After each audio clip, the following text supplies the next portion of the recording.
संयुक्त राष्ट्रीय महासभा में एक बार फिर भारत ने साबित कर दिया कि वह केवल एशिया ही नहीं बल्कि वैश्विक राजनीति का भी वो खिलाड़ी है जिसकी बात अब अनसुनी नहीं की जा सकती।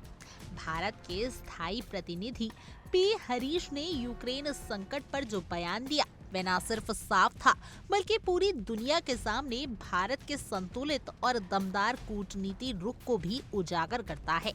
हरीश ने मंच पर दो टूक कहा कि युद्ध में मासूमों की जान जाना किसी भी कीमत पर स्वीकार्य नहीं है।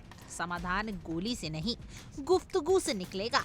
अब सोचिए, जब अमेरिका यूरोप रूस को कोसने में लगे हैं और रूस अपनी जिद पर अड़ा है, तब भारत ऐसा इकलौता देश है जो दोनों पक्षों से संवाद बनाए हुए है और वही बन रहा है शांति का सेतु। प्रधानमंत्री नरेंद्र मोदी का मशहूर वाक्य, ये युद्ध का युग नहीं, अब केवल एक बयान नहीं रहा बल्कि वैश्विक कूटनीति का स्तंभ बन चुका है। हरीश ने खुलासा किया कि मोदी लगातार पुतिन, ज़ेलेंस्की और यूरोपीय नेताओं से संपर्क में है और भारत हर उस प्रयास का समर्थन करेगा जो बातचीत को बढ़ावा दे। इसमें अब दिलचस्प बात यह है कि हाल ही में अमेरिका के अलास्का में एक महत्वपूर्ण समिट हुए जिसमें डोनाल्ड ट्रंप और व्लादिमीर पुतिन दोनों शामिल हुए।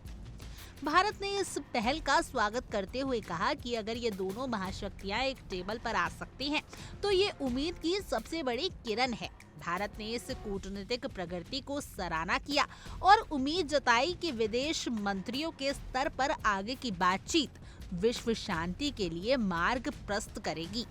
लेकिन कहानी यहीं खत्म नहीं होती। भारत ने साफ तौर पर दुनिया को चेता दिया कि यूक्रेन युद्ध का असर सिर्फ यूरोप या अमेरिका पर नहीं बल्कि पूरे ग्लोबल साउथ पर पड़ रहा है। पेट्रोल डीजल की आसमान छूती कीमतें हो या खाद्य संकट, गरीब और विकासशील देशों की कमर टूट रही है। भारत ने मन से मांग की कि इन देशों की आवाज भी सुनी जाए, उनकी समस्याओं को सिर्फ सहानुभूति नहीं, सॉल्यूशन मिले। इतना ही नहीं, भारत की नीति सिर्फ भाषणों तक सीमित नहीं रही। यूक्रेन को मानवीय मदद भेजी, ग्लोबल साउथ के देशों को वित्तीय सहयोग दिया और संकट की घड़ी में अपना नेतृत्व साबित किया। यही वजह है कि यूक्रेन के विदेश मंत्री एंड्री सीबिया ने खुद एस जयशंकर से बातचीत कर कहा, भारत की आवाज कीव में सुनी जाती है और हम चाहते हैं कि भारत शांति प्रयासों में एक सक्रिय शक्ति बने।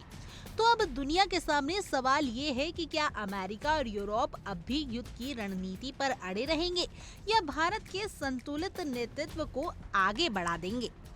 खैर, आपकी इस पूरी खबर को जानने के बाद क्या कुछ राय है, आप हमें कमेंट करें और जरूर बताएं। और ऐसी तमाम देश और दुनिया की खबरों के लिए आप इंडिया डेली को सब्सक्राइब कर लीजिए।